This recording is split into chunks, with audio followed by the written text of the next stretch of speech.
All right, good morning, everyone. The room got quiet so quickly. I really appreciate the attentive group, or maybe people are just a little bit tired since we're starting so early. But in any case, I'm Mark McClellan from the Center for Health Policy at Brookings, and with Greg Daniel and the rest of the Brookings team, I'd like to welcome you all to today's meeting on the Breakthrough Therapy Designation. The title, Exploring the Qualifying Criteria, may sound a little bit technical, but this is a chance to take stock of where we are with breakthrough therapy designation and identify ways that it can be used more effectively, mainly around clarity on when drugs and new treatments in development can best take advantage of this pathway. It's a very important pathway, as you've seen already by the number of treatments that have used it, and we'll talk more about that in just a few minutes. And we've got a terrific group assembled today to work on these issues with key experts from the FDA and other parts of government, academia, product developers, and patient and disease advocacy groups, all of whom have been deeply concerned about the speed and effectiveness of the process of developing breakthrough treatments, and all of whom are deeply engaged in making sure this program works as well as possible. We're going to have a day of discussion about a set of topics related to this designation and what we can learn from the first 2.5 years of experience with implementing the Breakthrough program. As many of you know, Breakthrough Therapy Designation was established under the Food and Drug Administration's Safety and Innovation Act of 2012, also known as FDASIA, for the purpose of accelerating the clinical development process for treatments that are expected to have an important clinical benefit.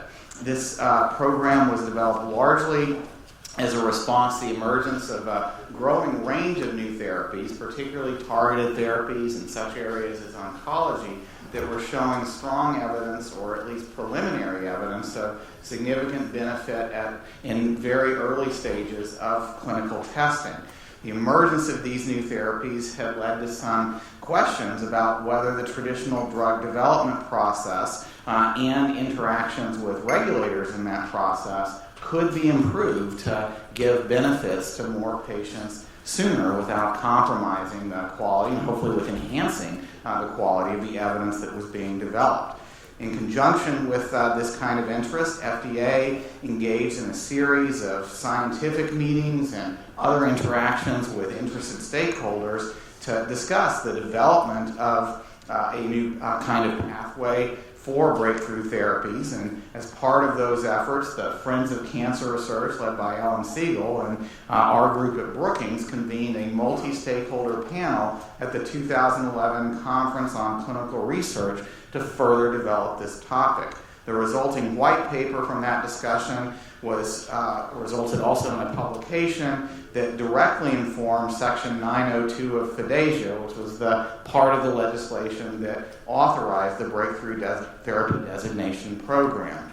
Since that designation's creation, there has been, I think everybody would agree, is a very positive response, a very strong response from industry, patients, and other stakeholders to make use of this potentially important new program. Already, the designations played an important role in increasing creating new processes that have been associated with considerably faster, not only review times, but development times for life-saving treatments, at least times that are relatively short compared to the historical average, in a range of clinical areas, with the consequence that for many of the breakthrough designated treatments, the time for development, time for review and approval has been considerably shorter than the norm. In just 2 years, FDA has approved 23 drugs that have been designated as breakthroughs. 10 of the approvals were new indications for already approved drugs, where there was, again, very strong very promising early evidence that translated into those breakthrough approvals, strong evidence for approval. And then 13 were novel therapies that had never before received FDA approval. However, despite the publication of final guidance from FDA on the program in 2014, there's still that's still the case today that fewer than 1 in 3 requests for breakthrough therapy designation are granted. And that suggests some potential benefit from a meeting like this to clarify what has happened in the program so far, what kinds of treatments have been viewed as appropriate for the breakthrough therapy designation so far, and how well that has worked out with the goal of refining and using this program more effectively and providing even more clarity about when and how it can be used effectively. So today's meeting is going to provide us the opportunity to discuss this issue in a great deal of detail.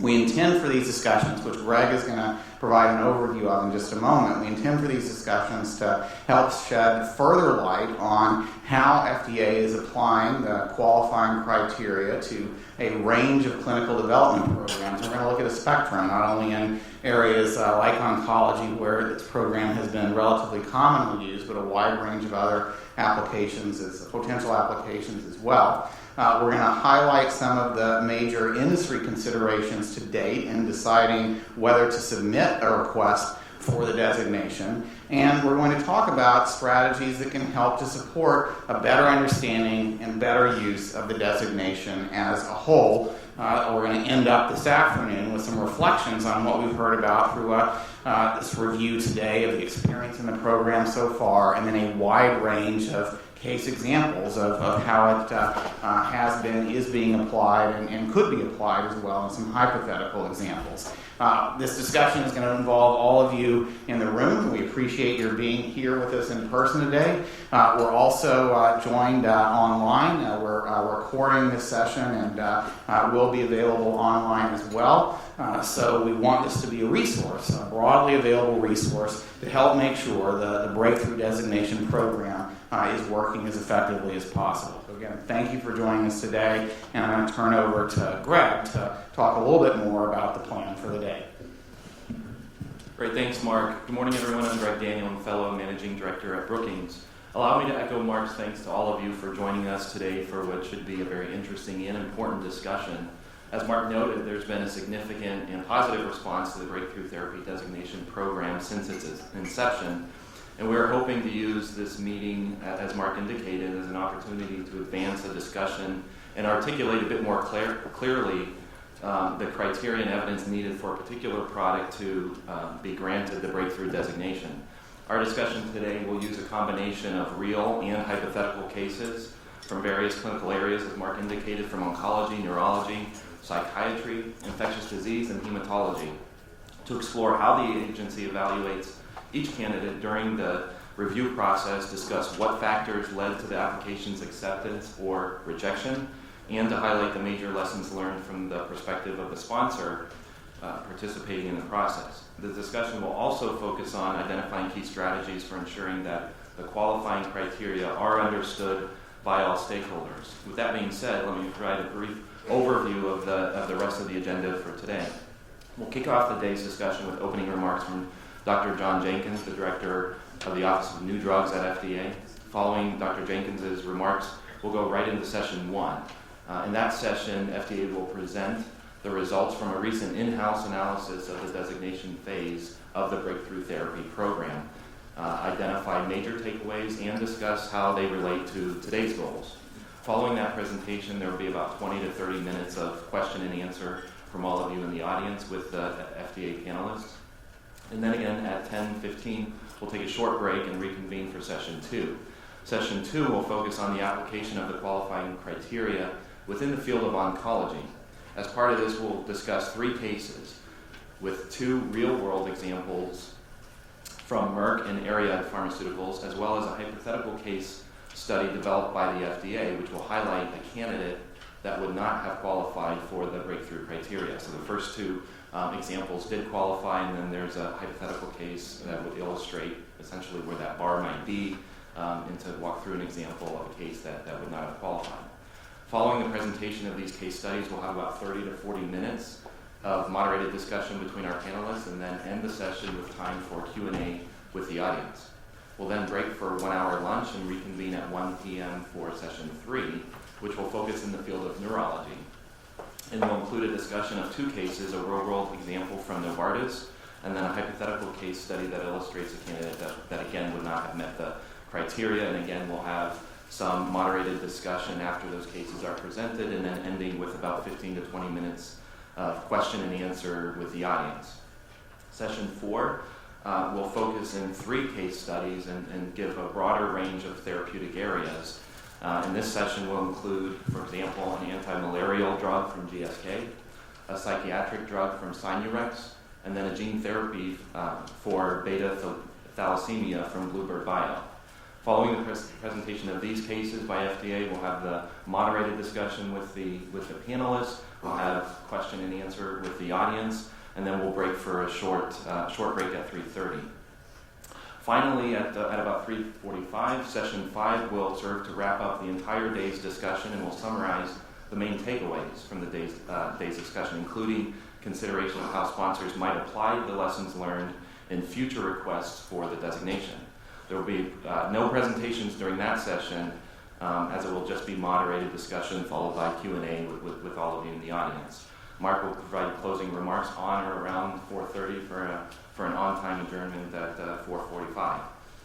Before we begin all of that, I just want to provide a few housekeeping comments. I'd like to remind everyone that press have been invited to today's workshop. It is being recorded with a live webcast, and so therefore everything said today will be on the record. We do have a very full agenda. I ask that all of you remain sensitive to time concerns. So for panelists, we do have Serena Coates in the front row, which will be indicating some cards if you're going long. We will reserve 15 to 20 minutes in every session for questions in the audience. So if you are thinking of questions during the discussion, during the moderated, please remember those. At that point, we'll have some mics set up in the audience for you all to ask the questions. As most of you have noticed, we have coffee, tea, sodas, and water in the back of the room. They'll be available throughout the day, and there's also a cafe just upstairs for additional items. Lunch will be on your own. There are a lot of options in the surrounding area. I think the folks at the front desk might have some information about surrounding restaurants. But just so you know, during lunch, you will be able to bring your food back into the Park Hyatt Hotel and eat during the break if you wish. So with that, I'll just turn it back to Mark. All right, Greg, thanks for the overview of the day, as well as those very important logistics about how to get food during lunch and about how to make sure we stay on time. Thank you, Serena. The program's going to start right now. We're going to go right into some opening comments from Dr. John Jenkins. John has been a critical force at FDA in new drugs, been a leader of the director of the Office of New Drugs at FDA for some time, and has overseen a number of programs like this one that represent potentially very important steps for not only improving the regulatory process, but improving the very challenging process of developing and demonstrating the safety and effectiveness of new drugs. So John, let me turn it over to you. Thanks, Mark. Thanks to you and Greg and the staff at Brookings for working with FDA over the last several months to pull together what I think is going to be a really great conference. I wanted to give some background on why we're here today, the genesis for this meeting, and also some background on how we've been implementing the Breakthrough Therapy designation in CEDAR at FDA to kind of lay some groundwork for the rest of today's session. So the genesis for this meeting came from a Pharma Regulatory Affairs Committee meeting that I attended last June, where there was discussion about the implementation of PDUFA 5 with a lot of the pharma regulatory affairs leaders, and it became very clear that there was a lot of confusion still on what the breakthrough therapy designation criteria were, and in the course of that discussion, we agreed it would be useful to convene a workshop like we're having today so that we could try to have greater transparency in understanding how FDA was implementing the program and try to pull back some of the veil over some of the uncertainty about the designation process. So in starting, why is there so much confusion about this designation process? I think it starts first with the statutory criteria because they are subjective, and it's generally not been a problem for us to agree on what's a serious or life-threatening disease, but it's the second part of the criteria in the statute that brings the most challenge in interpreting and setting the bar. So the statutory criteria says, quote, provide preliminary clinical evidence indicating a potential for substantial improvement over existing therapies on one or more clinically significant endpoints. Now there's a lot of words in there that require interpretation, but I think the most important one is the word substantial, because that's was put in there, I think, intentionally to say that the bar is thought to be high, but not too high because it's preliminary, and not too low because you don't want everything to be a breakthrough.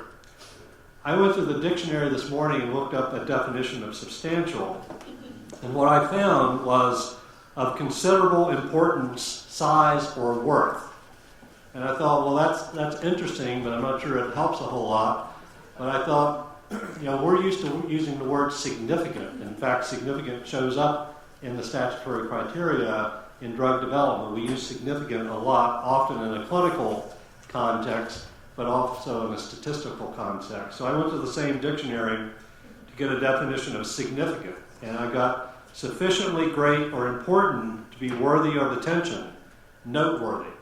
So I think if you listen to both of those, substantial does sound a little higher than significant, but they're still somewhat vague. The other reason I think there's great confusion is that the breakthrough therapy designation requests are reviewed under the IND and therefore are protected under the confidentiality laws. So only those breakthrough therapy requests that are granted where the sponsor decides to announce publicly that they've been granted a breakthrough therapy are available to the public for review. And even then, the underlying package of data that were submitted to the FDA and our review and rationale for granting the designation is not made available. So it creates somewhat of a black box. Decisions on those that are denied are not made public, and even the fact that someone chose to submit a request is not made public. So I think that creates a lot of opportunity for not understanding what bar FDA has set for the designation process. And then I think there's also what I call unrealistic optimism on the part of sponsors who are looking at their program, and just as most parents think their baby is cute, most sponsors probably think, given the cost and the resources required to invest in developing a new drug, that their drug is a breakthrough. So there's no cost for submitting a breakthrough therapy request to the FDA, and there's a lot of upside and probably very little downside to submitting and being denied since it's confidential. So I think that's led to a lot of the bulk of the applications that we receive that in the end get denied. Now we in CEDAR recognized early on that the criteria were subjective and they would need to be applied across a broad range of therapeutic classes, indications, and across 16 different divisions in the Office of New Drugs in CEDAR, which had a huge potential to result in inconsistency in the approach. And having been in my job now for 13 years, inconsistency is something I hear a lot about from industry, that you're not consistent from the division to division. Of course, when we are consistent and it's not in the sponsor's interest, they want us to be inconsistent. So from the start, we made the decision in CEDAR that all the breakthrough therapy designation requests would be reviewed by the CEDAR Medical Policy Council, which includes the most senior leaders within CEDAR, such as Dr. Woodcock, Dr. Temple, myself, and others, to provide advice to the division as they were making these breakthrough therapy designation decisions.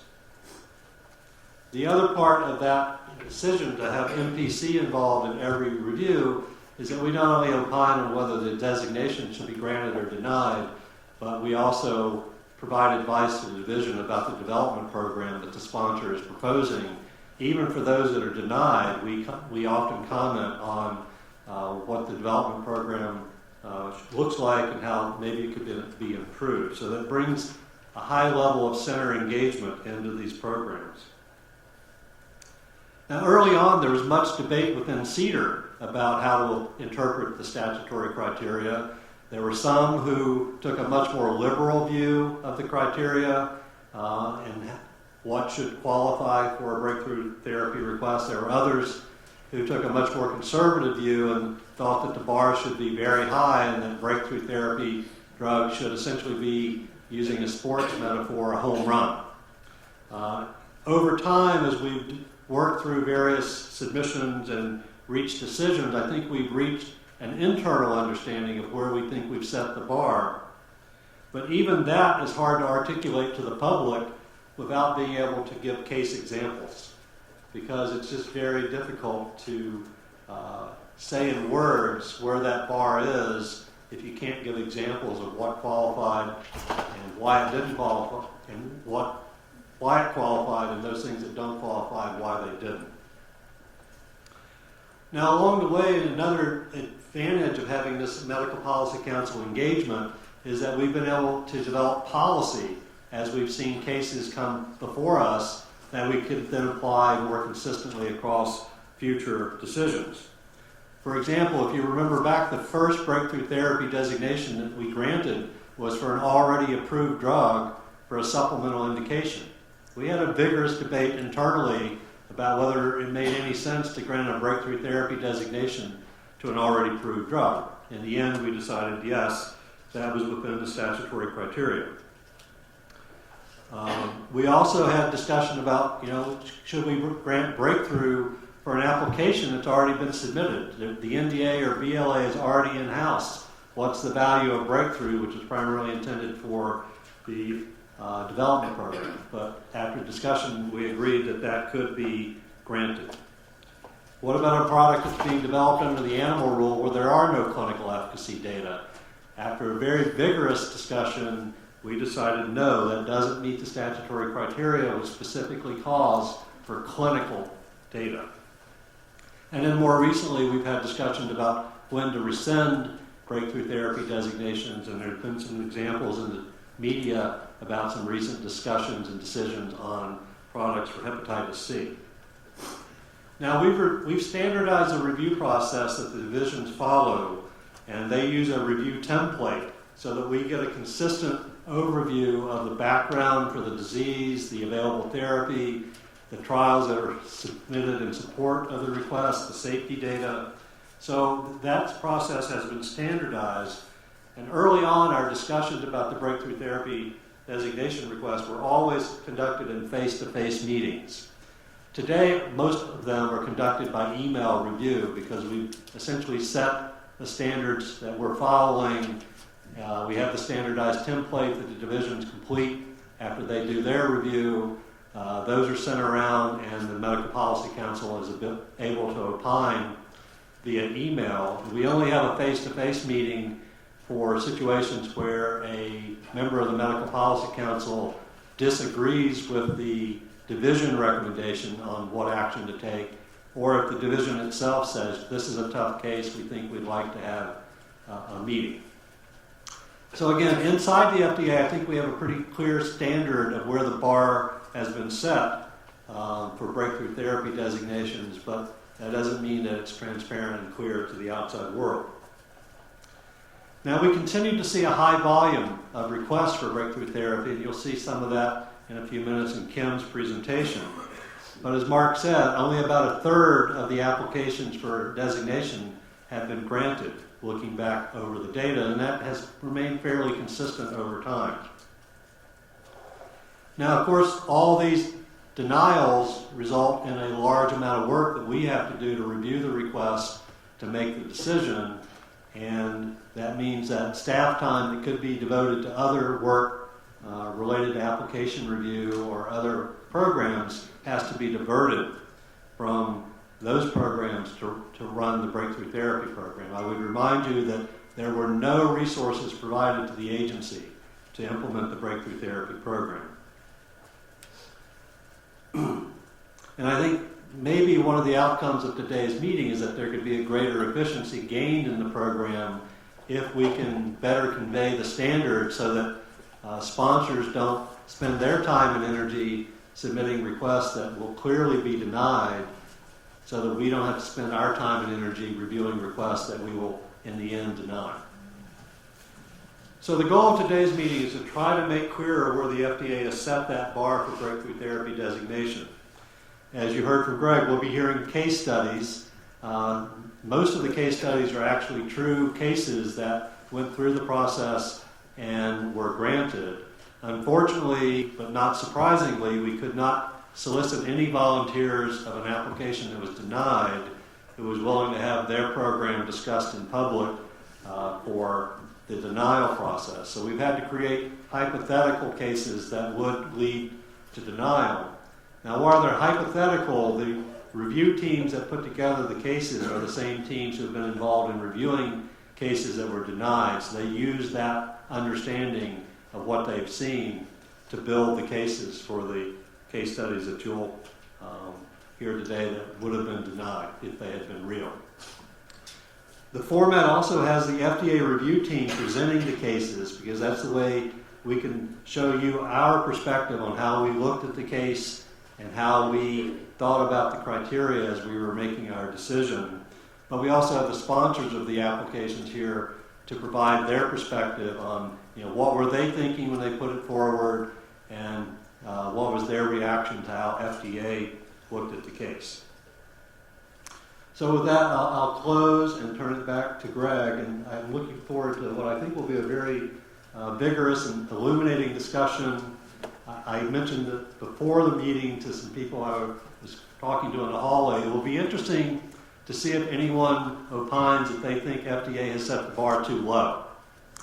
That would be a really interesting discussion to hear, because sponsors probably think maybe we've set it too high, particularly if you were denied. But it'll be interesting to see if anyone thinks that we've set the bar too low.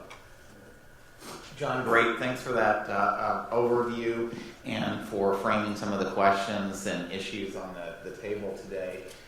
Right now we're going to turn to a presentation from Kim Taylor, who's operations research analyst at the FDA and has been part of a team pulling together this look at the experience with the Breakthrough Therapy Designation Program to date. After that presentation, we'll have some time for discussion, both with the panel up here and with all of you. So, Kim, can I go ahead and head up to the podium?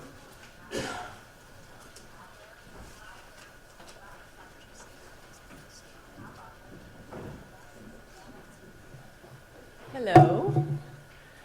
It's great to be here today, and I really want to thank Brookings for setting up this what should be a very interesting meeting.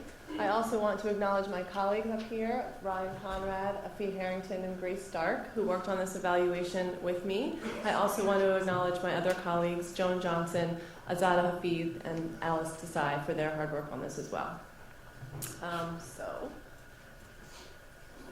I don't want to be too repetitive of Dr. Jenkins, but I just very quickly want to go over the Breakthrough Program at a glance before I get started. So the Breakthrough Program was established in 2012 by FDASIA, and it defines a breakthrough drug as one that treats a serious or life-threatening disease or condition and provides preliminary clinical evidence indicating a potential for substantial improvement over existing therapies on one or more clinically significant endpoints. Breakthrough is one of 4 expedited programs. It's the newest, and you can find the specifics of it in this guidance, the guidance for expedited programs for serious conditions, drugs, and biologics. And I believe the benefits of each of those 4 programs are in your briefing packets today. So let's get started. So we're 2.5 years in, and the Breakthrough Program has proved to be very popular. FDA is receiving a lot of breakthrough requests and is very busy granting and denying.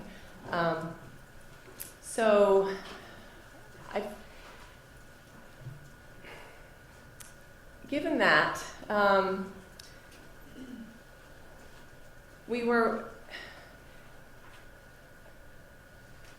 this evaluation, what we really wanted to do today was to decide, to tell you what exactly the Breakthrough Program is inside. And so when people ask us what makes a breakthrough drug, it reminds me of about a gazillion years ago when I was applying to college, and people always wanted to know, well, how do you get into the elite colleges?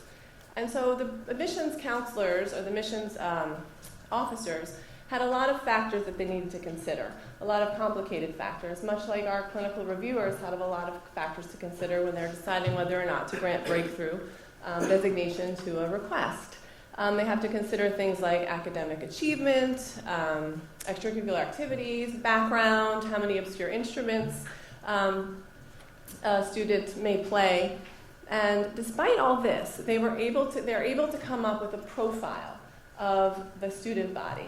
Things like the average GPA, the SAT score, perhaps the average number of nose rings a student on campus wears. So that's really the way we approach this. We wanted to be able to do the same thing for our breakthrough therapy program.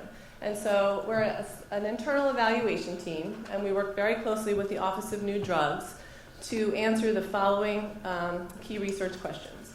So what are the key characteristics of breakthrough designation requests? And that's our acronym there, BTDRs, and you'll see that a lot throughout the presentation. Secondly, are there key decision factors for granting or denying a breakthrough designation request? And finally, is there a definable threshold for substantial improvement? And this evaluation covers the designation phase of the breakthrough program and analyzes these requests and withdrawals from the beginning of the program through the end of 2014. And please keep in mind that these decisions are being made across a range of therapeutic areas, and that this program is fairly new. So the results we'll show you today are representative and certainly not definitive. So we'll start today. I'll give you an overview of the breakthrough program and grants and denials to date. We'll discuss the trial evidence that is submitted in support of these breakthrough requests. And then we'll get into the breakthrough standard and try to get closer to that through a case study of oncology and hematology drugs or requests. And finally, we'll look at the reasons for denial and withdrawals.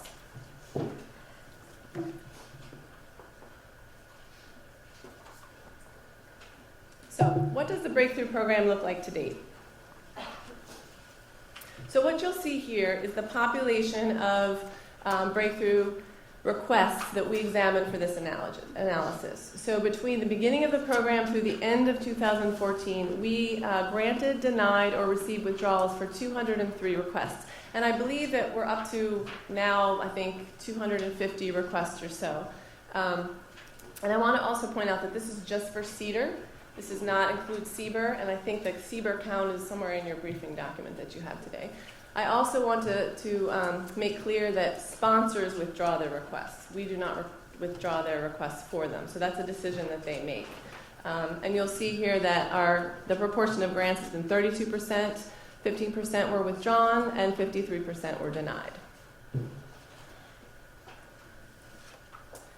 So what does this look like over time? So what you'll see here are the requests that came in, or the requests that came in by quarter since the program started. And it's broken down into grants, denials, and withdrawals. So this is by, like I said, by receipt. So you'll see for 2012 quarter 3, we had 2 receipts, and it's color-coded by whether it was granted, denied, or withdrawn. It doesn't necessarily mean that it was granted or denied or withdrawn within that quarter, but it's color-coded to represent that. I also want to point out the very last bar, the 4th quarter of 2014. We cut off our analysis with those requests that had a decision or an action by the end of the year. So there are some requests that are still pending that you will not see on this chart. And I think there are maybe 5 or 6 that came in that quarter that were still pending. So you'll see that sponsor interest in this program has been fairly constant over time, and you can't really see any trend in the proportion of grants either. Okay. So what do these sponsors look like? So what you'll see here is the decisions that were made, grants and denials, by sponsor size. And we categorize sponsors based on the number of employees that they had, if they were public sponsors, and then privately held companies or privately held sponsors were their own category. So what you see here is that large and medium sponsors have a much higher proportion of grants than do private and small companies. So this is pretty closely correlated with regulatory experience. 15% of private and small sponsors had regulatory experience compared to 83% of medium and large sponsors. And this goes along with what we've been hearing from reviewers, which is that large and medium-sized sponsors tend to submit well put together requests with lots of data, and that's not always the case with small and private sponsors. And finally, we'll just say 78% of sponsors are from the US, and that reflects either the company or the parent company. We always went with the parent company. And that was followed by the UK and Switzerland.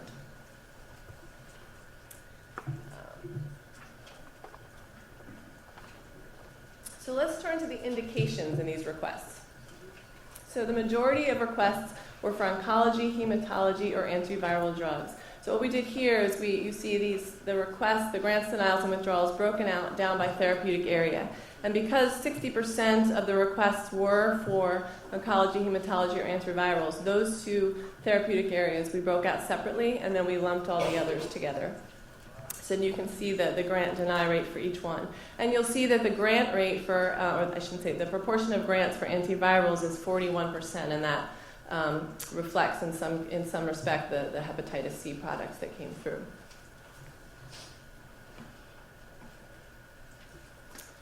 Okay, so then we looked at available therapies. And what you see here on the left, you see the requests that came in broken out by therapeutic area and whether they were granted or denied for those that had available therapies.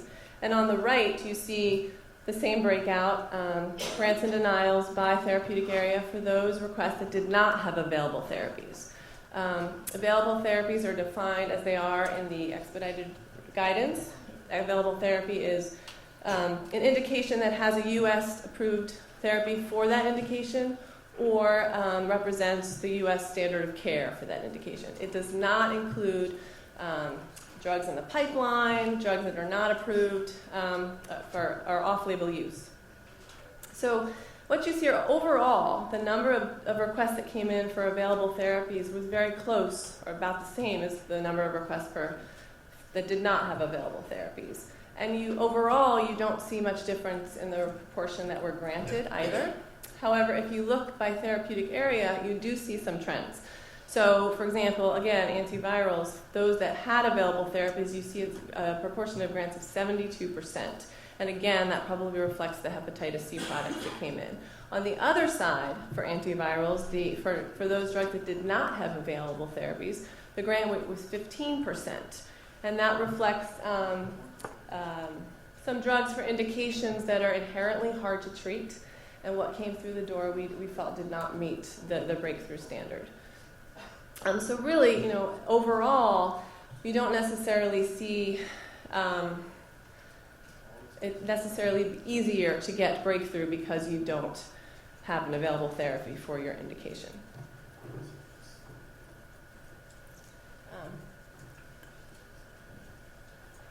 Next, we looked at the request indications based on orphan or rare disease status. So this graph represents, again, broken out by therapeutic area and grants and denials based on whether the drug had orphan or rare status. So orphan status is orphan designation, as sponsors apply for orphan designation. And rare status is an internal, informal status that we give a drug if the disease affects less than 200,000 people in the population. So what you see is 55% of granted BTDRs and 52% of denied requests were for orphan or rare drugs. You don't see too much in the if you break it down by therapeutic area. Obviously, you see a high percentage of grants for antivirals for those that had orphan rare status, but it's a small sample right there. And when we looked at the evidence that came in for these drugs, there was no notable difference between the two groups in the highest trial phase submitted as evidence, but we did see that requests for orphan or rare designated drugs had fewer patients enrolled in trials, which is obviously expected given that they're rare. And finally, we looked at whether or not the requests that came in had prognostic biomarkers in their indications.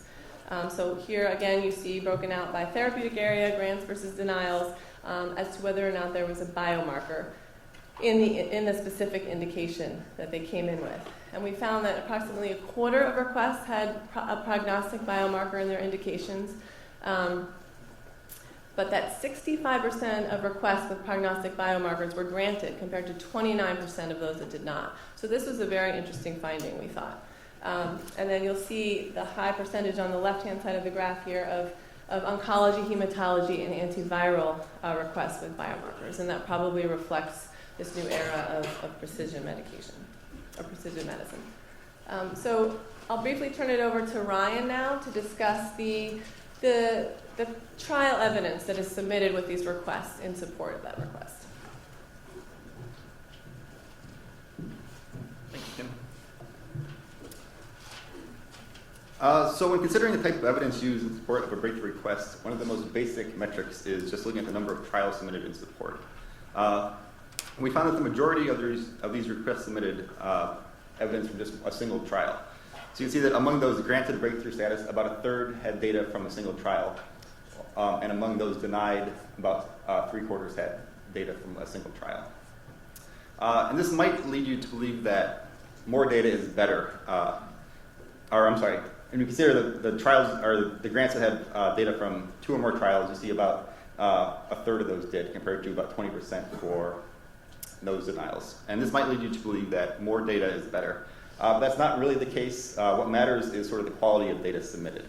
So in general, high quality data from a single trial is better than lower quality data from multiple trials. Next, we consider the phases of the trials submitted in support of the breakthrough request. So here we organize by the highest phase submitted. So if a drug is submitted with a phase 2 trial and a phase 1 trial, it will be grouped into the phase 2 group here. In general, the guidance states that trials should be submitted in phase 2 or earlier, and we see that trend is holding pretty well here. Those from phase 3 are drugs that are submitted later in the development program, obviously, and all of these are near the IND or the NDA phase when they're submitted, so they might not get the total effect of the breakthrough program. And there's also the curious case of 2 breakthrough grants that were submitted without any clinical trial data at all. Those are in the expanded access category. So these were submitted with trial based on expanded access INDs for drugs that have been around for a while, being used in an experimental manner.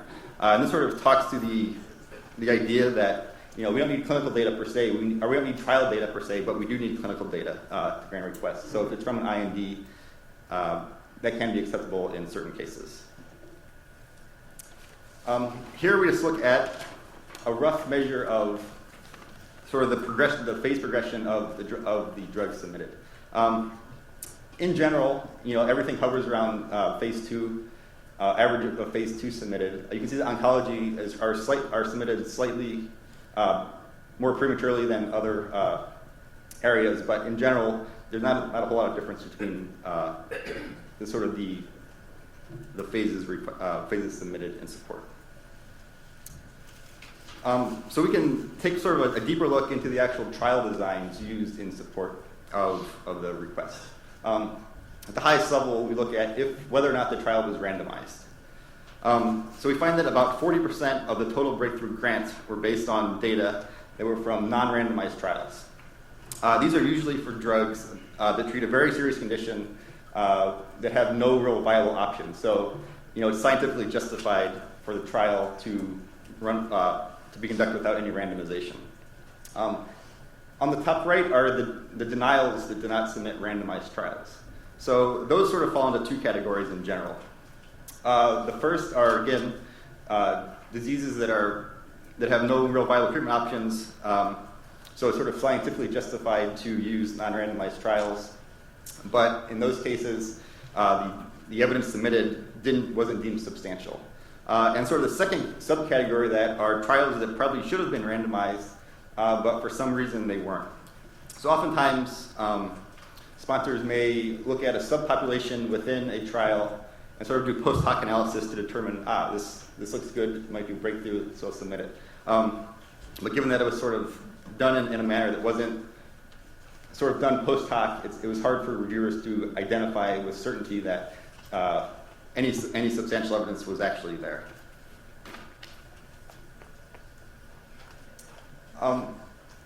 And sort of along the same lines, we can take a look at the number of patients enrolled in the trials submitted in support of breakthrough requests. So there have been cases where breakthrough was granted with data from fewer than 10 patients. And on the converse, there have been denials where there have been over 1,000 patients enrolled. The general trend you can see, phase 1 and phase 2 are small, obviously, sort of similar within grants and denials. And then you see some difference in the phase 3 trials, with phase 3 grants sort of having a wider range of patient enrollment. Part of this is that in order to show substantial improvement for some of the more common chronic indications, you're going to need sort of a higher powered trial with more patients. That's sort of where the phase 3 grants come into play. And last, we can take a sort of a brief look at some of the hazard ratios submitted in evidence. Brief primer on hazard ratios in general. In this case, the lower the ratio, closer to 0, the more effective the drug compared to the comparator. One being sort of no real effect. And within the application submitted, we were able to abstract 14 hazard ratios from the data.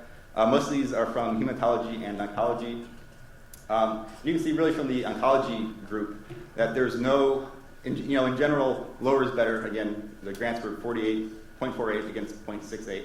But within oncology, you can see that there's really some play within what's granted and what's denied.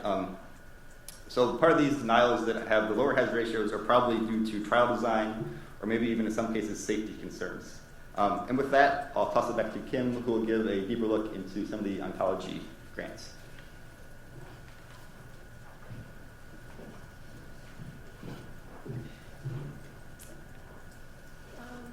Okay, so look at these hazard ratios. That was sort of our attempt to look at the treatment effect across all these different therapeutic areas, because all of these therapeutic areas have very different endpoints. So we thought, we'll use the hazard ratio and we'll look, at least for those that submitted randomized trials, and we'll be able to examine the treatment effect and compare the treatment effect. But as the slide Ryan presented shows, there's only one that wasn't in oncology and hematology. So we said, okay, so what should we do? So maybe we'll look at it based by therapeutic class, because obviously every therapeutic class has very different characteristics. And we'll compare the treatment effect for grants versus the treatment effect for denials. And when we looked into the data, and we'll get into this more in future slides, we found that a lot of the denials were not denied because of lack of substantial improvement, but they were denied for other reasons, like the quality of the data. So we thought, well, if we compare the treatment of effects for grants versus denials, then we're sort of comparing apples to oranges. So what should we do?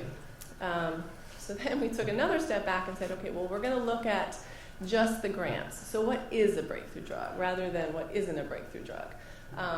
And because the Office of Hematology and Oncology Products, which we call OHOP, have quite a few requests that came in, quite a few grants, and they use, for the most part, the same or similar endpoints, we thought this would be a great case study. So what we did is we examined the treatment effect information for grants to better understand substantial improvement. But please keep in mind that this strictly compares treatment effects by the primary endpoint results and ignores all of these other factors that reviewers are considering, like the seriousness of the condition, trial characteristics, effect duration, and things like that. So again, this is representative and not definitive. So I'll just walk you through how we did this. So we grouped the OHOP grants into 3 categories based on the availability of other therapies and their primary endpoint. So the first group is drugs submitted with randomized trial information and hazard ratios. So the same drugs that Ryan just showed you, regardless of whether available therapies existed for the same indication. And again, we use the hazard ratio for that group. The second group is drugs submitted without hazard ratios for which there are available therapies for the same indication. And for that group, we use the difference between the primary endpoint value and the value for the most effective primary available therapy. And finally, the third group were those drugs that submitted for breakthrough without hazard ratios for which there were no available therapies for the same indication. And all we could look at there was the primary endpoint. So here's the first group, and I'm not going to spend too much time on this slide because you've already seen this information in Ryan's slide. But OHOP grants with randomized trials that also supplied a hazard ratio had an average hazard ratio of 0.48. And I'll just call attention to, of the 2 drugs with the least impressive treatment effects, that would be F and G. One had an improved safety profile, and the other one had no available therapy.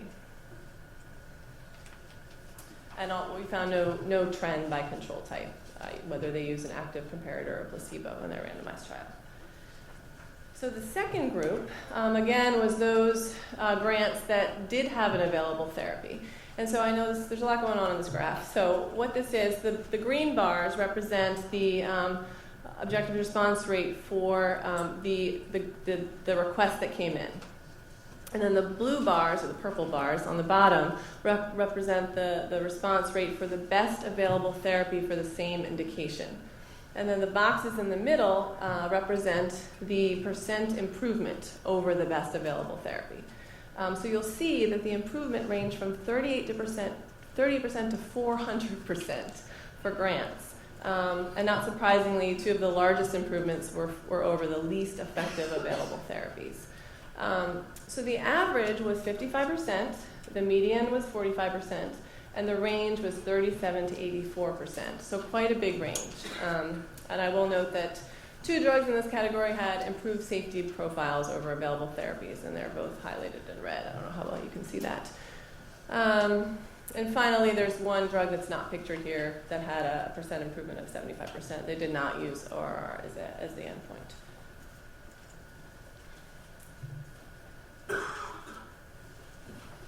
And this is our findings for the last group, those grants that did not have available therapies. And those response rates ranged from 29 to 87%. And the average was 54%, and the median was 52%. So you can see that's pretty similar to those with available therapies. So we thought that was interesting too. And I just want to point out that the last 5 columns on the right-hand side are for various indications for non-small cell lung cancer. And we've anonymized all of these drugs for you, obviously, for obvious reasons, but just to give you an idea of the types of indications that are represented by these grants, you can see here this pie chart breaks out all of the OHOP grants by indication, and you'll see that the combined various indications for non-small cell lung cancer and chronic lymphocytic leukemia make up more than 40% of all grants. So, we thought this analysis is interesting. We thought it would be interesting for oncology and hematology reviewers. It might be interesting for sponsors developing oncology and hematology drugs. And I think it would certainly be interesting to do for other therapeutic areas once we have more requests in those areas. But, as you can see, there's no clear line in the sand. And there are a lot of other factors that were obviously considered in these decisions. Okay, so we've looked at what is a breakthrough drug. So what isn't a breakthrough drug? So we looked at the denials and withdrawals from our population. And the first thing we did was we looked at all of the denials that came in, and there were 109 of them, and we looked at the reasons for denial. And almost every single denial had multiple reasons for denial. And we captured all of them. We didn't, make one the biggest reason. We treated them all equally, and we bucketed them, as you'll see on the right-hand side. So those that were denied for trial analysis issues, and that's sort of a big group, were 72%. And then we broke trial analysis issues into 5 categories. The first was trial design issues, and those were things like they couldn't isolate the treatment effect, or they had an uncontrolled or an unblinded trial, and for that indication they really probably should not have done that. Sample issues, where the sample size was too small given the indication, or the sample size was not representative of the patient population. Endpoint issues, there were a number of issues here, but the main one was that the endpoint used was not necessarily predictive of clinical benefit. Results too preliminary. This wasn't just that maybe they only submitted a phase 1 trial and that was too early, but also, some that submitted phase 3 trials had this as a denial reason. And that was because, they came in, 14 days after their phase 3 trial had started. So it was just too early to really know what was going on. Flawed post hoc analysis, that's fairly self-explanatory. I think Ryan described that a little bit. And then the next category was lack of substantial improvement. So the overall, the treatment effect that was seen with the safety improvements just did not meet our criteria for breakthrough. That was 53% of denials. And then lack of data thwarted 17% of denials. So 4% gave no clinical data at all. And I think most of those they submitted under the animal rules, which Dr. Jenkins already said is not allowed under breakthrough. And then 13% gave incomplete data. So they didn't give us enough information to really make a decision.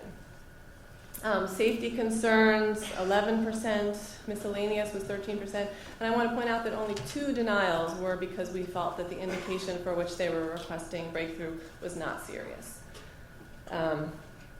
So the Venn diagram on the left-hand side breaks out 3 of the main, what we thought were the main areas for denial: trial analysis issues, safety concerns, and lack of substantial improvement. And because there were multiple reasons for denial, we wanted to see how they overlapped.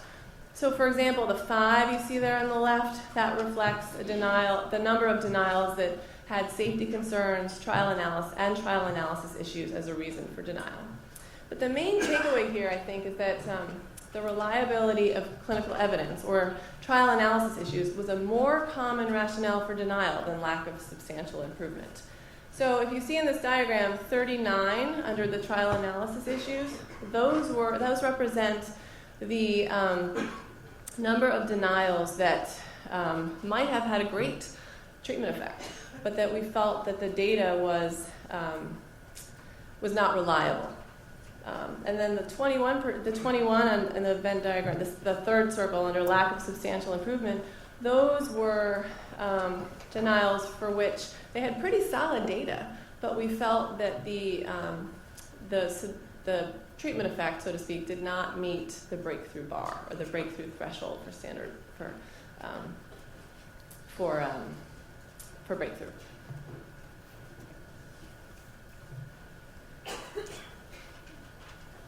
So we decided to break these reasons for denial down in terms of the clinical data that was submitted by trial phase specifically. So what you're looking at here is the reasons for denial by the highest trial phase submitted. So if a drug submitted results from a phase 2 and a phase 3 trial, we coded them as having a phase 3 trial for their max phase. So for example, the 54% you see on the left-hand side, that represents the percentage of denials that had phase 1 as their maximum phase that cited lack of substantial improvement as a reason for denial.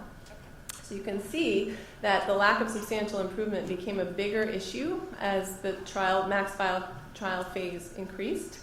Trial analysis issues became a smaller reason for denial as phase decreased.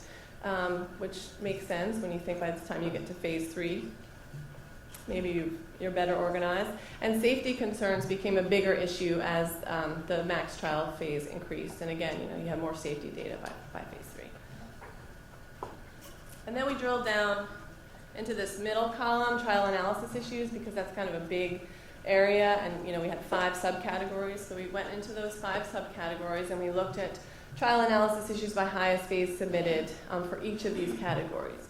So you see that trial design issues actually went up as trial phase increased, which was interesting. Sample issues went down to 0% by phase 3. Endpoint issues sort of went up and then plummeted. Results too preliminary. Actually, at phase 3, like I said before, you can have that as a reason for denial for a phase 3 trial. And finally, flawed post hoc analysis. You don't really see a trend there. And then we decided to look at the withdrawals as well, because if you remember, 15% of the requests in our population were withdrawn. So you see here, this pie graph represents the reasons for withdrawal. So the largest slice of the pie, the 60%, represents division recommendation and or trial data issues.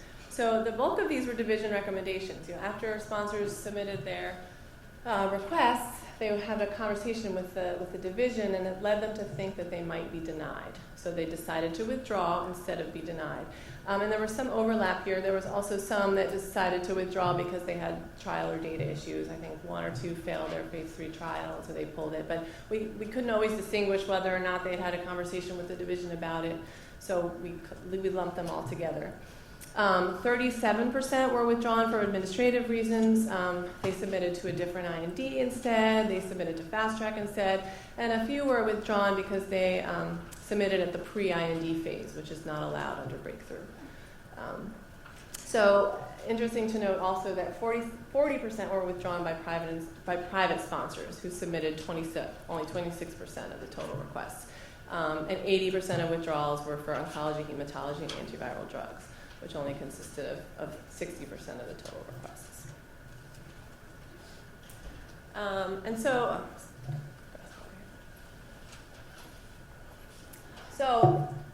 after these requests were denied or withdrawn, it didn't necessarily mean this was the last we saw of them. Some of them came back. So many sponsors submitted new requests for denied or withdrawn BTDRs. We had 10 resubmissions, 60% for oncology and hematology, and 20% for antivirals, 20% for other drug types. So of 7 resubmitted denials, 3 were granted, 3 were denied, and 1 was withdrawn. And of 3 resubmitted withdrawals, we had 2 denials and 1 grant. And you'll notice that there's really no trend as to how long they waited between getting denied or withdrawing and resubmitting. So the grants after denials came in about 6.2 months after they were denied, and for the withdrawals it was 5 months, and for those that were 15 months. And for those that were denied and then denied again, it was 7.6 months for denials, and then withdrawn and denied again 5 months.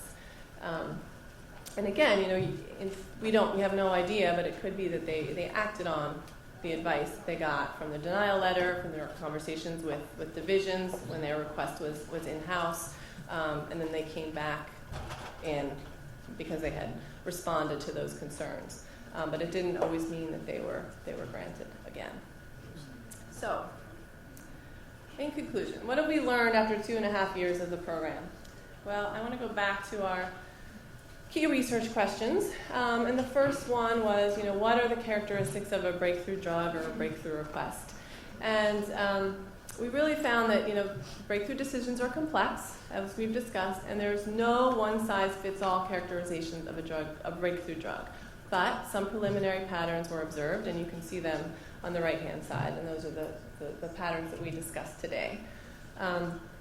Secondly, what are the key decision factors for breakthrough status? And in looking at the trial data that came in and the reasons for denial, we determined that it's the data that comes in does not have to be definitive, but it has to be reliable. It's got to come from a well-designed trial, for instance. And it has to be persuasive. It has to persuade us that it meets the breakthrough threshold, the threshold for substantial improvement. And that leads me to our last key research question, which is, can you characterize the breakthrough threshold or the breakthrough standard, or the threshold for substantial improvement?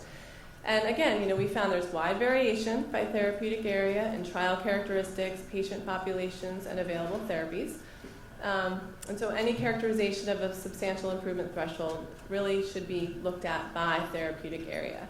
And but they're just too small of a number of breakthrough requests coming in each area to really do that for every single therapeutic area. So with that, I'll conclude our evaluation. I do want to point out that, I don't know how many of you have, I think the presentation is online, but we do have a number of our definitions and our assumptions in the appendix. So with that, I'll open it up for questions. You want to sit down?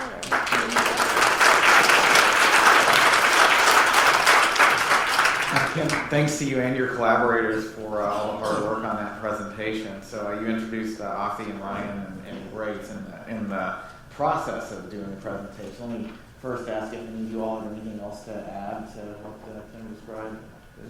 John, any comments before we open this up to questions? And you all have already figured this out, but the thing to do if you have a question is to go up to the microphones on either side of the room, and we'll get to you. And please identify who you are when you make your comment or question. Hi, George Dimitri, Dana-Farber, Harvard. Terrific analysis. It's nice to see this program analyze and put the metrics out there. I have one fine point of clarification. You said that a higher proportion of granted applications with prognostic biomarkers were approved. Did you mean prognostic? Did you mean predictive? Did you mean prognostic or predictive?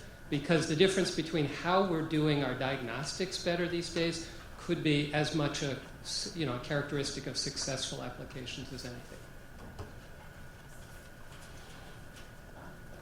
So you can find the definition of prognostic in the appendix, and we can look at that. So we did not drill down into this. It was essentially, was it mentioned in the indication?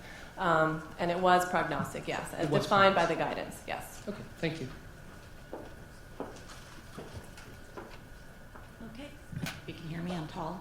Molly Shea with Teva Pharmaceuticals. I have two questions, kind of broad.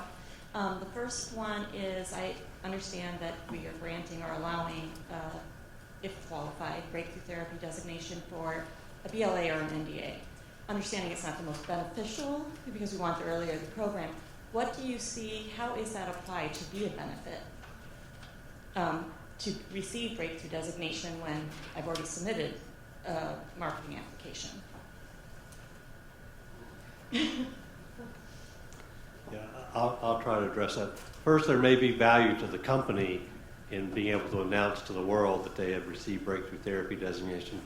We recently amended our review process to incorporate the possibility of an expedited review for a breakthrough therapy drug. So, if a breakthrough remains a breakthrough through the time they submit the application, it's likely to get a priority review, which brings a 6-month review clock. But we amended our review procedures to allow for the possibility that in some cases there could be an expedited review to be even shorter than 6 months for a product that really has outstanding value and all the other issues are in alignment to get to a faster review. So we have seen a number of breakthrough therapy drugs that have come through the review process that have received approval in an expedited time frame. So that's the main value that a breakthrough therapy drug can gain during the review process is an expedited review, meaning expedited beyond priority. And John, is that how big? Do you have a sense of how big that further expediting amounts to? It's variable. I think we've seen some that have been approved, a couple of months, maybe even longer, greater number of months before the PDUFA goal date. But it's not something you can point to and say which drug is going to be able to get there, because the clinical data may look great. The manufacturing data may be in serious trouble, and we may need every minute of the PDUFA goal date to try to get to a point where the manufacturing issues can be addressed and get to approval. If the manufacturing is in good shape, the inspections are in good shape, and the clinical data are strong, those are the ones that tend to go through the system more quickly. And I think I also need to point out a lot of these expedited reviews that are getting the shorter approval times have been rolling submissions. So parts of the application have come in and reviews have been started before the actual formal clock has been started, when the last piece of the application is submitted.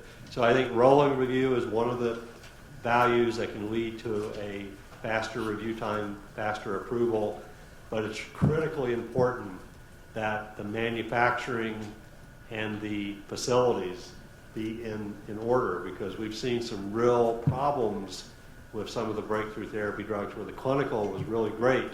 We were ready to move it through quickly, but the manufacturing was very problematic, and we've had to work really hard to find ways to still get to a quality product that we could approve in a timely manner. So I think that's been one of the lessons learned from breakthrough is you've got to get your manufacturing and your facilities in line.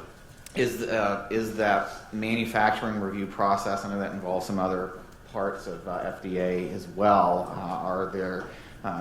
You've done a lot to try to align everything within CEDAR in this process, as you've described. Are there further opportunities in manufacturing as well? Does that present different issues with inspections and so forth needed? Well, again, I think manufacturing is an area where an early submission and a rolling review can be very helpful while you're waiting to get the clinical data lined up. That allows us to identify sites for inspection early so that we can work through that process. The inspections can be incredibly complicated depending upon where we need to go.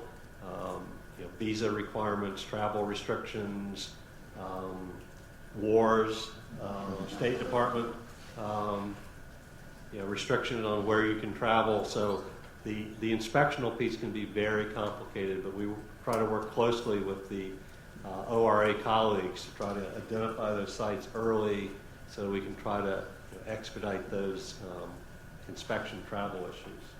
Thanks. Dan Bolag, Ariad Pharmaceuticals.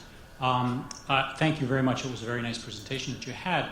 One thing that struck me, and I'm interested if you would have the same view of your interpretation of the data, is that in the case of a situation where you have an available therapy versus not, one could imagine that the expectation for substantial improvement would be different in those two situations. But as I understood from your analysis, did not appear that different standards were applied. Would you agree with that? Again, I think those decisions were made on a case-by-case basis. Like as you saw, antivirals had a high proportion of grants for those that did have available therapies, which again reflects, hepatitis C. So I think, again, it was made on a case-by-case basis. So we were just taking a step back and looking overall. And so those results were surprising to us too. But remember that this is early on, and we only broke it down into 3 categories.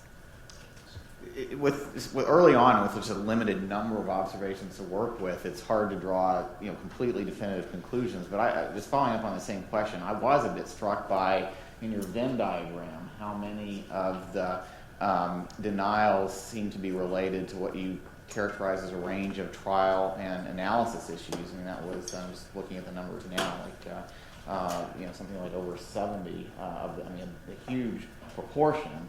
So one wonders if that's, in the analysis so far, is kind of confounding whether the size of the effect is being masked by the fact that what looks like a significant number of applications that had what appeared to be substantial effects couldn't really be sorted out because of the data and other issues. And it does seem like these data and the data and analysis issues are a big part of the denial so far. Even for ones with even for drugs that look like they have substantial effects. Yeah, I think as Kim said, it's multifactorial, so you have to put the entire puzzle together. So you may see a fairly large effect, but it may be in only a handful of patients that have been studied so far.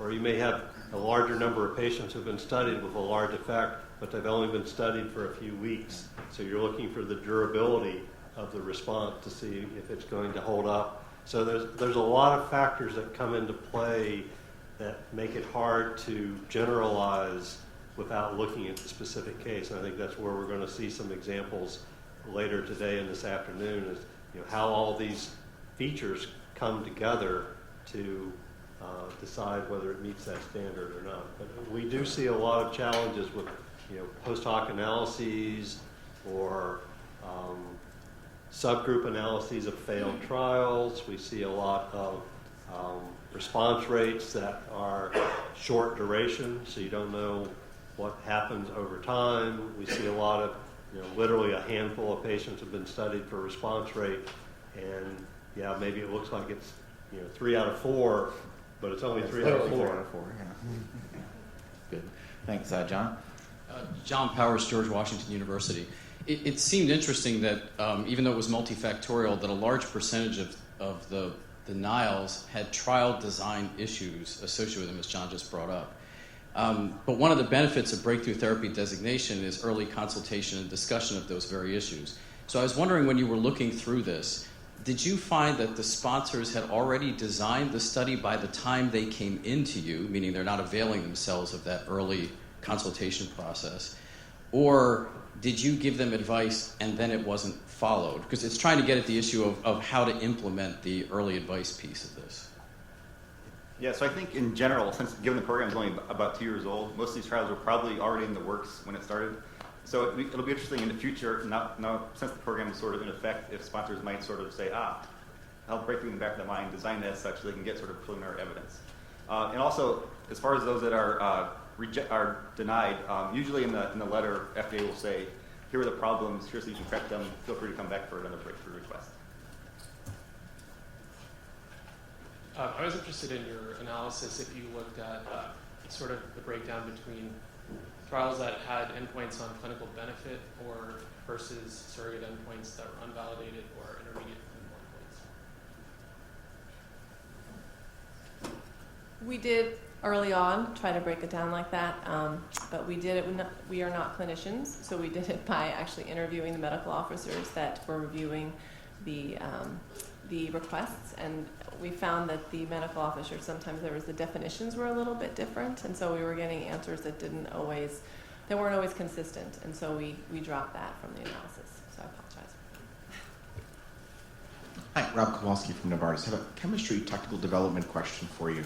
And that's whether or not the agency looks at chemistry or technical development issues when deciding whether or not to grant the breakthrough designation. I know it's not part of the application, but will you look and say, for example, that the process has changed so much that the data that you're considering may be different than the data they'll get in the future? In other words, do you have to have comparability if you're still going through big manufacturing changes and you wonder if the early data will be informative enough to basically replicate it in the later data? Do you look at any of the technical aspects of it when you're considering this? I'm trying to recall, Rob, if we've had any of those examples. You know, these tend to be such early trials that comparability doesn't often come up. I can't recall off the top of my head if we've had any situations where, you know, the data that were presented were from, you know, an early manufacturing process, and then we knew that they were changing, and we didn't have any. CBER may have seen some of that. I can't think of one off the top of my head, but we would consider that. If we knew that there was going to be a major change, we might consider that to ensure that, you know, what was seen with an early batch would persist over time. But I can't think off the top of my head. I'm looking at my CBER colleagues. Have you all seen that? Maybe can go to Peter Marks is the deputy director from CBER. Maybe he has an example. So Peter Marks. We actually have had a couple of our breakthrough problems have come with people who have come. These are oftentimes cellular gene therapies where people have gone through multiple iterations of manufacturing processes as they're improving things as they're treating patients. And so we've had a couple of breakthrough denials where the problem was they didn't have enough data with one consistent manufacturing process. If you have a case example coming up, that may be a good chance to discuss this further later on today. Sarah Nocher from Alnylam Pharmaceuticals. You mentioned that approximately 40% of the trials were not from randomized trials. Could you comment on what kind of data they were, whether there was historical comparison or? Sure. Yes, some of it was historical comparison. And like I said, these are mostly for serious conditions without treatment options. So, you know, give the whole population the treatment drug, compare it to what's happened in the past, and sort of look at the differences from that. Thank you. And many of those are going to be in oncology, where you take patients who have not responded to the available therapy options, and then they get brought in for treatment as refractory patients. And that's a large proportion of the single-arm, historically controlled, in the sense that they're serving as their own control trials. But I think that's the general pattern we've seen, is that, you know, there's either no available therapy, or they've already had the available therapy and progressed, and that's where they end up in the single-arm, internally, historically controlled trials. Let me stick with the issue of trials for a minute. One of the stronger predictors, if you're just looking at the data that you presented of breakthrough designation, was 2 or more trials being conducted. But I think when you all were presenting that slide, you went out of your way to say you don't have to do 2 or more trials. It's really the quality of the data and the quality of the design. We've talked about that a little bit in this discussion, but I'm wondering if you could expand on that a bit more, because it did seem, if you were just doing like a simple analysis here, that seemed like one of the strongest predictors. I mean, it seems anecdotally, in what we've seen, a lot of the sponsors that came in with 2 or more trials, obviously the drug has been in development longer, so it'll be more data, just better developed. But on the same token, some of those that came in with 2 or more trials sort of had trials in process and said, we'll pull data from these and see if we can get breakthrough. So it sort of cuts both ways. Is there, just kind of picking up on this, the point that you made earlier too, again, we're only 2.5 years in, but is there a trend that CEDAR or CBER has been able to observe of sponsors coming in earlier now, since we're getting past that initial wave of established potential breakthrough designations, since we're 2.5 years into the program?